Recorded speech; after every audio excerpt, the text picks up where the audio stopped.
বাসায় ছোট ছেলে মেয়ে থাকলে মাঝে মধ্যে কিংবা যে কোনো সাপ্তাহিক ছুটির দিনে একটু ভালো খাবার খেতে হয়। সাধারণত ভাত খেতে খেতে যখন আর ভালো লাগে না তখন প্রায় সব বাসাতে পোলাও রান্না হয়। মেহমান আসলে তো কথাই নেই, পোলাও লাগবেই। সে যাই হোক, চলুন একটা সাধারণ পোলাও রান্না করে ফেলি। যদিও ইতিমধ্যে আমি অনেক ধরনের পোলাও রান্না আপনাদের দেখিয়েছি, তবে বলা বাহুল্য আজকের এই রেসিপি পোলাও আমি একাই রান্না করেছি এবং তা বেশ মজাদার হয়েছিল। সব সন্তানেরই উচিত পিতামাতার সকল প্রত্যাশা পূরণ করার চেষ্টা। সন্তানের জন্মের পর থেকে তাদের বেড়ে ওঠা, তাদের যথাযথ লালন পালন তথা তাদেরকে ভালো মানুষ হিসেবে গড়ে তোলা, এসব কিছু ঘিরেই হয় পিতামাতার জগৎ।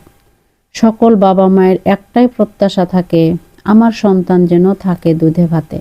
তাই বলা যায় যে সন্তানের সুপ্রতিষ্ঠিত হয়ে ওঠার পেছনে মা বাবার নিরলস সাধনা এক বিরাট ভূমিকা পালন করে। তারা সবসময় চান যেন তাদের ছেলেমেয়েরা সুসন্তান হিসেবে সমাজে মাথা উঁচু করে দাঁড়ায় এবং সবসময় অন্যায়, অবিচার ও মিথ্যাকে প্রতিহত করে নিজের ক্ষমতা অর্জন করতে সক্ষম হয়। এই সকল প্রত্যাশা পূরণ করার মধ্যে দিয়ে মাতা পিতার প্রতি নিজের কর্তব্য পালন করা উচিত। যে কোনো পরিস্থিতিতে পিতামাতার প্রতি সন্তানের অনুগত থাকতে হবে। কোনো কারণে তাদের সাথে খারাপ ব্যবহার করা অথবা বিরক্ত হওয়া উচিত না।